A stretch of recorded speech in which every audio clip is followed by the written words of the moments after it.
इधर अभिनव भी जब ऑफिस से बाहर आया तो उसे एक अनजान नंबर से फोन आया। अभिनव ने फोन उठाया। हेलो, कौन? टाइगर, अकरम। हाँ कहिए। मुझे तुम्हें किसी से मिलवाना है, वो भी हमारे माफिया वर्ल्ड का एक बहुत बड़ा नाम है, और साथ ही साथ तुम्हारे पापा और मेरा जिगरी यार भी, बलराज।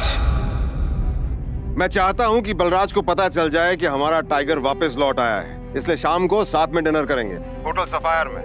एड्रेस तुम्हें भेज रहा हूँ, ठीक है? सिया, बाय। क्या आपको सच में लगता है मुझे बलराज जी से मिलना चाहिए? वो अभी तक बलराज के नाम से कांप रहा था। अकरम भी उसकी घबराहट समझ गया था। बलराज जी, सिर्फ बलराज कहो। तुम टाइगर हो यार, और जंगल में सारे जानवर टाइगर के नाम के आगे जी लगाते हैं, लेकिन टाइगर कभी किसी जानवर के नाम के आगे जी नहीं लगाता। चलो शाम को मिलते हैं, बाय। अकरम के मुंह से ये बात सुनते ही अभिनव का कॉन्फिडेंस बढ़ गया था। वो अब उस टाइगर जैसा महसूस कर रहा था जो जू से निकलकर जंगल में आ गया हो। अभिनव अपने पुराने ऑफिस से निकलने के बाद अपने घर आ गया था। वो इतने आराम से अपने बिस्तर पर आखिरी बार कब लेटा था उसे याद ही नहीं था। वो बड़ी एक्साइटमेंट के साथ कमरे के दरवाजे की तरफ देख रहा था। Pizza delivery. सर, ऑर्डर सिर्फ 500 का था, आपने मुझे 1000 क्यों दिए? तुम डिलीवरी वाले बहुत मेहनत करते हो दोस्त। ये 500 रुपए तुम्हारी टिप। Thank you sir. इधर अभिनव उस पिज्जा बॉक्स को ध्यान से देख रहा था। उसे याद नहीं आ रहा था कि उसने आखिरी बार पिज्जा कब खाया था। वैभवी और अपने लिए घर लेने के चक्कर में उसने अपनी कितनी इच्छाओं को मारा था, इसका एहसास उसे आज हो रहा था, लेकिन अब वो रुकने वाला नहीं था। शाम को अभिनव होटल सैफायर जाने के लिए तैयार होने लगा था। उसने ग्रे कलर की शर्ट और ब्लैक कलर की पैंट पहनी थी। अभिनव के पास पहनने के लिए इससे अच्छा और कुछ नहीं था। जैसे उसने होटल को बाहर से देखा तो देखता ही रह गया। उसने आज तक इतने बड़े होटल को इतने पास से नहीं देखा था। रुको, अंदर का जा रहा है?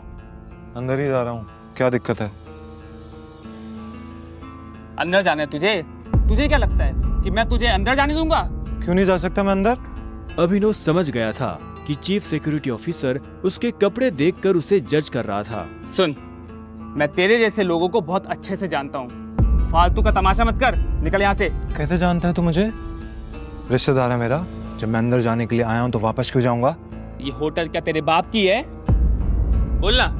ये सुनते ही अभिनव का माथा गर्म हो गया, लेकिन उसने गुस्से में कुछ नहीं किया। वो शांत रहा ताकि लोगों का ध्यान उसकी तरफ ना जाए। अभिनव 2 कदम पीछे हटा और उसने फोन निकालकर अकरम को फोन मिला दिया। हाँ टाइगर, कहाँ पहुँचे? मैं ये होटल की एंट्री पे हूँ अकरम। हमारा टेबल नंबर क्या है? Table number? अरे मैं इस होटल का मालिक हूँ, मुझे टेबल बुक करने की जरूरत नहीं है। तुम अंदर जाओ, आराम से बैठो, बस मैं पहुँचने ही वाला हूँ। मैं अंदर नहीं जा पा रहा हूँ। यहाँ पे कोई ये सिक्योरिटी वाला खड़ा है, वो कह रहा है कि मेरे जैसे इंसानों को अंदर नहीं जाने देता है। वो नहीं, ये कथा। तुम एक काम करो, बस 10 मिनट में मैं पहुँचने वाला हूँ, तुम वेट करो, ठीक है? और ये इस ऑफिसर की वजह से मैं तुमसे माफी मांगता हूँ। ठीक, नहीं कोई बात नहीं। क्यों? बहुत हीरो बन रहा था ना? मैंने कहा था मैं तुझे अंदर जाने नहीं दूंगा। अगर प्रधानमंत्री को भी कॉल करेगा ना तब भी नहीं, समझा? चल निकल यहाँ से। अरे वो देखो, तुम्हारा निठल्ला एक्स। आजा मजे लेते इसके।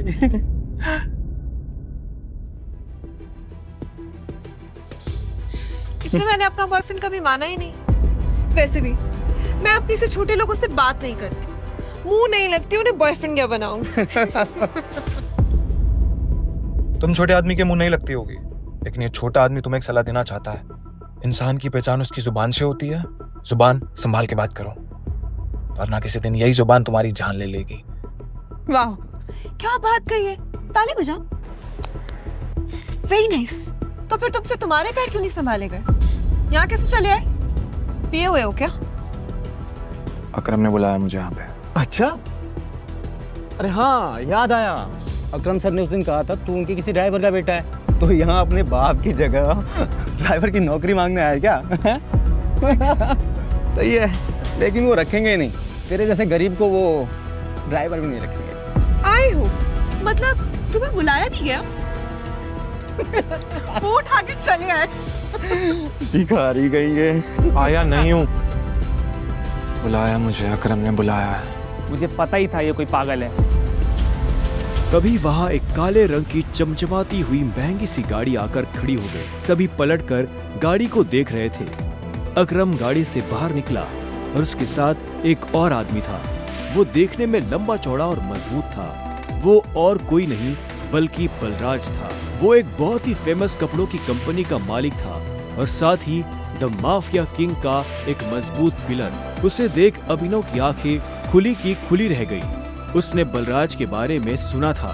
क्या आपको सच में लगता है मुझे बलराज जी से मिलना चाहिए? उसे तस्वीरों में देखा था, लेकिन तस्वीरों में देखने और सामने से देखने में जमीन आसमान का अंतर नजर आ रहा था। उसके मन में यह सवाल उठ रहा था कि आखिर बलराज उससे क्यों मिलना चाहता था। क्या चल रहा है यहाँ? सॉरी सर, लेकिन इस आदमी ने मुझे और कस्टमरों को काफी परेशान किया हुआ है। मैं स्टोर को अंदर जाने से रोक रहा हूँ तो ये यहाँ पे तमाशा कर रहा है। क्या तुम्हारी हिम्मत कैसे हुई इसे चोर कहने की? तुम होते कौन हो इसे अंदर जाने से रोकने वाले? ये होटल तुम्हारे बाप ने खोल रखा है क्या? ये मेरा मेहमान है और तू आज के बाद इस होटल के आसपास भी दिखाई दिया ना तो तेरी टांगे तोड़वा दूंगा। Get lost. Sorry sir.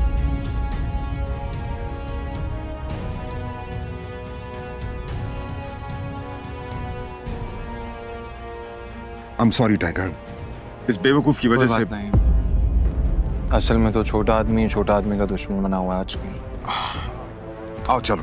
अकरम ने अभिनव को अपने साथ अंदर आने का इशारा किया। अभिनव अकरम के पीछे चला जा रहा था। उसे महसूस हो रहा था कि बलराज भी अपने भारी भरकम पैरों के साथ अभिनव के पीछे आ रहा था। कुछ देर के बाद वो होटल के एक आलीशान से कमरे के बाहर आ चुके थे। इससे पहले कि वो अंदर जाते, होटल का मैनेजर उनके पास आया और बोला, good evening sir, welcome sir, can I get something for all of you?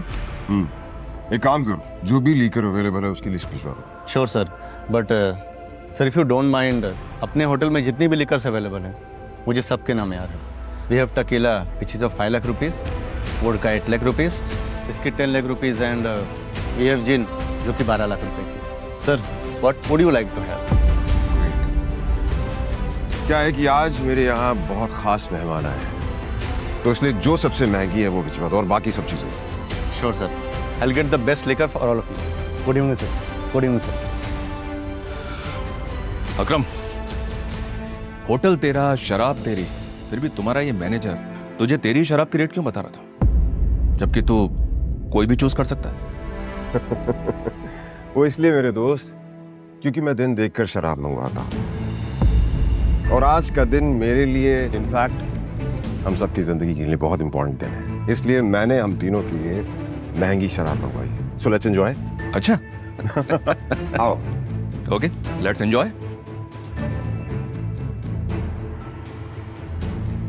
अब तुम्हें यहाँ अपनी पहचान छुपाने की जरूरत नहीं है। ये रूम प्राइवेट भी है और सबसे सेफ भी। बैठो। वो एक आलीशान कमरा था। वो तीनों बैठ गए। तब अभिनव बलराज को बहुत ध्यान से देख रहा था। बलराज, आज मैंने तुम्हें यहाँ एक बहुत इंपॉर्टेंट इन्फॉर्मेशन देने के लिए बुलाया है। हमें संजय का बेटा टाइगर मिल गया है, लेकिन फिलहाल वो अंडरकवर है, इसलिए उससे तुम्हें मैं बाहर नहीं मिलवा सकता था। Sir your snacks and drink.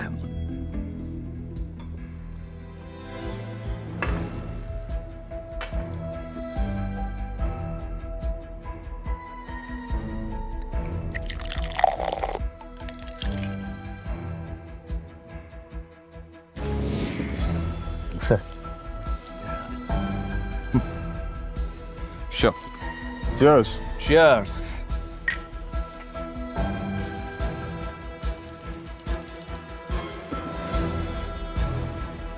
तो यही है टाइगर?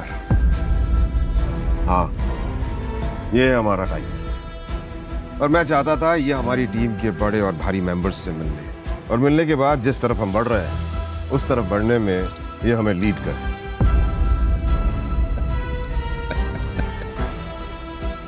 माफ करना दोस्त, पर मुझे थोड़ी हंसी आ रही। वो क्या है ना, सब कुछ तो तू ही बोल रहा है। हमारा ये टाइगर गूंगा है क्या? हाँ,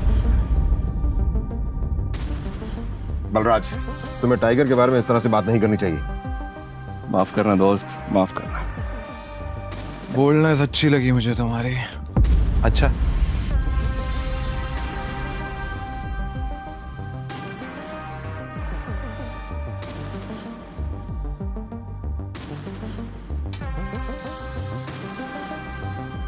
हो गए तुम बॉस, लेकिन ये मत भूलना तुम किसके सामने बैठे हो। टाइगर हूं मैं। टाइगर ना ही चुप रहता है, ना ही धीरे बोलता है। टाइगर सीधा धाड़ता है।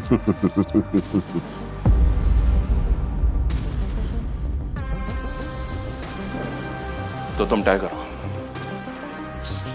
ठीक है। तो टाइगर ये बताओ, इतने सालों से कहां थे तुम? अब ऐसा तो नहीं हो सकता ना कि इतने सालों के बाद तुम हमारे सर पे आके बैठ जाओ और हम मान लेंगे कि तुम टाइगर हो। मजाक तो नहीं हो रहा है यहाँ? क्यों अकरम, सही कहा ना? और जिस गति की तुम बात कर रहे हो ना, उसको लिया नहीं चाहता, कमाया चाहता है। आई बात समझ में? अच्छे से जानता हूँ, छीनना मेरे खून में भी नहीं है। मैं इतने सालों से कहाँ गायब था, क्या कर रहा था, ये सब समझाने का तो हमारे पास टाइम नहीं है शायद। और रही बात कि मैं टाइगर हूं या नहीं हूं, ठीक है, तुम तरीका बताओ, साबित कर दूंगा। शाबाश, ये हुई ना बात। अकरम ने मुस्कुराते हुए अभिनव को देखा। उसकी आंखों में अभिनव के लिए गर्व की भावना झलक रही थी। उसने जितना सोचा था, अभिनव उससे भी खूंखार था, लेकिन बलराज के माथे पर शिकन बरकरार थी। उसकी आंखों से पता चल रहा था कि वो इतनी जल्दी अभिनव को टाइगर नहीं मानने वाला था। वैसे भी पूरे ग्रुप में अगर बलराज किसी चीज के लिए जाना जाता था तो वो थी उसकी जिद। वो इस बात को नहीं पचा सकता था कि कल को एक बच्चा उसके सर पर बैठकर राज करे। सिर्फ अकरम की शाबाशी से काम नहीं चलेगा प्यारे, पर मैंने अभी एक्सेप्ट नहीं किया है कि तुम टाइगर हो। तुमने कहा कि तुम साबित कर सकते हो कि तुम टाइगर हो, तो ठीक है, मैं तुम्हें चैलेंज देना चाहता हूं। ये क्या कह रहे हो तुम? Relax Akram, relax. Let's fight, लड़ते हैं। अगर तुम जीते तो हम मान लेंगे कि तुम टाइगर हो, लेकिन अगर तुम हारे तो हमसे कुछ पैसे लेना और गुड़गांव से कहीं बहुत दूर जाकर सेटल हो जाना। बलराज, क्या कह रहे हो तुम? ये सही नहीं है।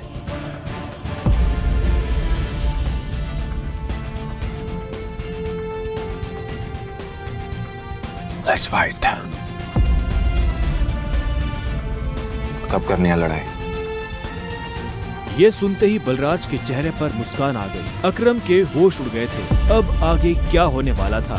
क्या अभिनव बलराज को हरा पाएगा या उसे अपने पिता का दिया हुआ सब कुछ छोड़कर हमेशा के लिए दूर जाना पड़ेगा? आगे की कहानी जानने के लिए देखें अगला एपिसोड सिर्फ पॉकेट FM के YouTube चैनल पर, और द रिटर्न ऑफ टाइगर के सारे एपिसोड्स को सुनने के लिए डिस्क्रिप्शन में दी लिंक से डाउनलोड करें पॉकेट FM ऐप।